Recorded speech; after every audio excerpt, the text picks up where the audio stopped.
Bonjour tout le monde, ici Christian. Cette semaine, je voudrais vous parler simplement de la possibilité d'augmenter les performances de votre système PixInsight sur votre ordinateur. Donc, on a, à travers les scripts, on a le benchmark que l'on peut activer. Mais auparavant, on doit aller au niveau du menu Edit, on doit aller au niveau des préférences globales, et sous les répertoires et le network, on a la possibilité d'installer plusieurs répertoires pour nos fichiers qui doivent être écrits sur le disque, les swap files. Vous pouvez voir ici que j'ai quelques instances du même répertoire selon le disque que j'utilise. Donc on va effacer la plupart d'entre eux, sauf le premier, évidemment, mais même encore, je vais effacer le premier pour pouvoir vous montrer comment les additionner. Vous appuyez sur le bouton Add, vous allez sur votre système. Sur PC, je ne vous recommande pas d'utiliser votre disque C, prenez un autre, et ça doit être des disques SSD et non pas des disques rigides mécaniques. Ça doit être des disques électroniques le plus rapide possible.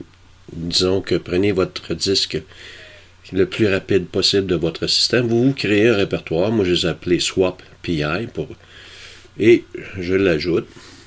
Par la suite, il faut activer le bouton rond pour appliquer globalement le changement. Si vous voulez vous rassurer, vous quittez PixInsight et vous le repartez si vous le désirez.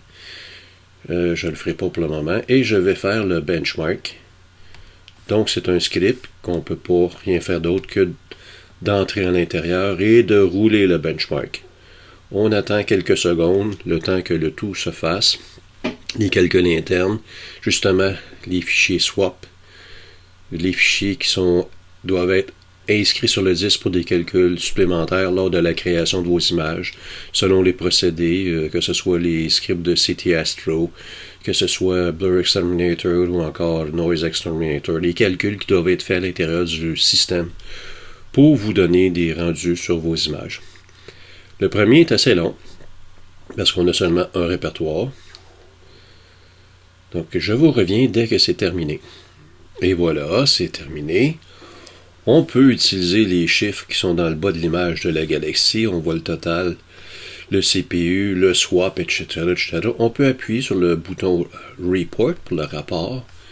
Et j'ai fait des captures d'écran en ce qui concerne mes essais. Vous pouvez sauvegarder le tout également avec le bouton Save à la gauche pour un format de fichier texte.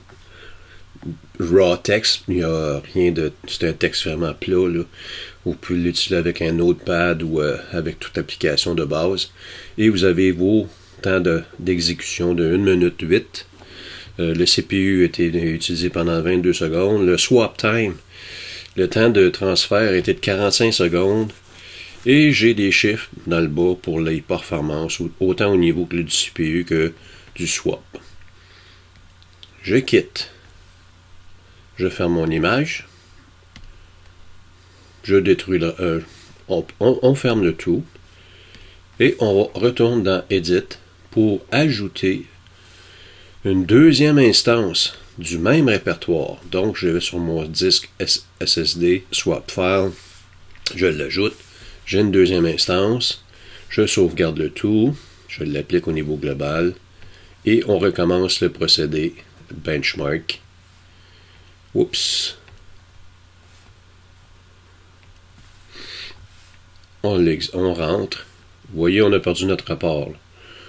C'est pour ça que j'ai pris des captures d'écran et on peut travailler avec fichier texte. On roule le tout une deuxième fois. Je vous reviens une fois que c'est terminé. Et voilà, la deuxième passe est terminée. On va regarder le rapport. Et ici, pas eu beaucoup de performance. On est tombé à 1 minute et 1 seconde, CPU 22, on a des chiffres qui sont un peu différents et ainsi de suite. Donc, ce que j'ai fait, j'ai continué à faire des tests avec mon système. Et voici les résultats. Vous voyez ici, ma première passe complètement à la gauche.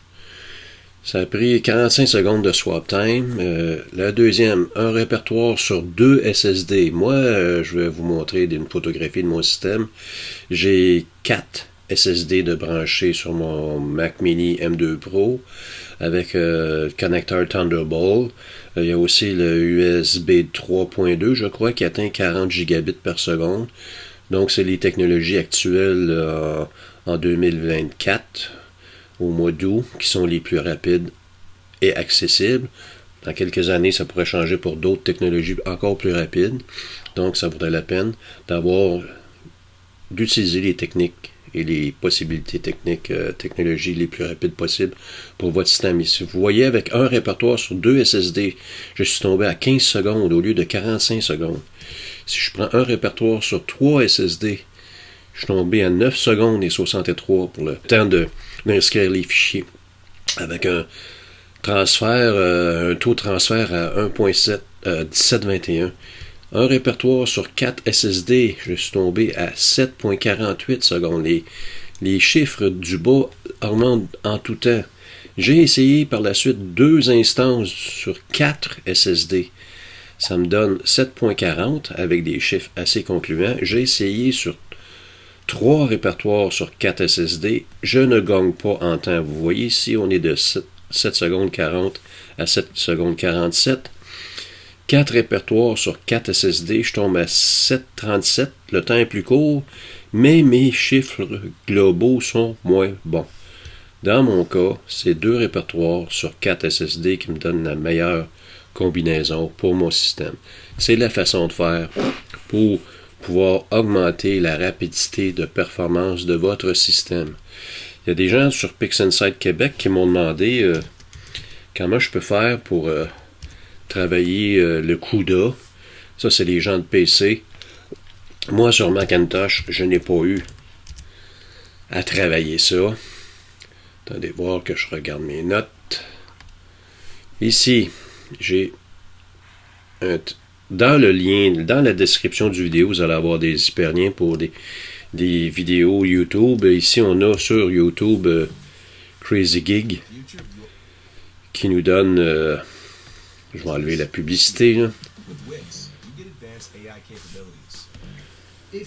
On a Crazy Gig qui vous montre toutes les étapes à apporter à votre PC pour augmenter la capacité de vos cartes NVIDIA. Il y a aussi sur le site de RC Astro, Russell Croman, celui qui a créé Blur Exterminator, qui a créé Noise Exterminator, et ainsi de suite. Il y a une page complète qui décrit les procédures à suivre pour augmenter la possibilité de votre PC qui va se rapprocher des technologies ARM de Apple. Russell Croman a bâti avec l'intelligence artificielle ses algorithmes pour utiliser les technologies ARM qui est la plus rapide actuellement. Mais il y a quand même des outils. Si vous avez une carte graphique qui vous a coûté quelques centaines, si ce n'est pas des milliers de dollars, pourquoi ne pas utiliser votre GPU à bon escient? Et c'est la façon de faire pour augmenter la performance de votre système sur PixInsight. Un sujet technique un peu abrupt, mais en espérant que vous avez apprécié. À la prochaine.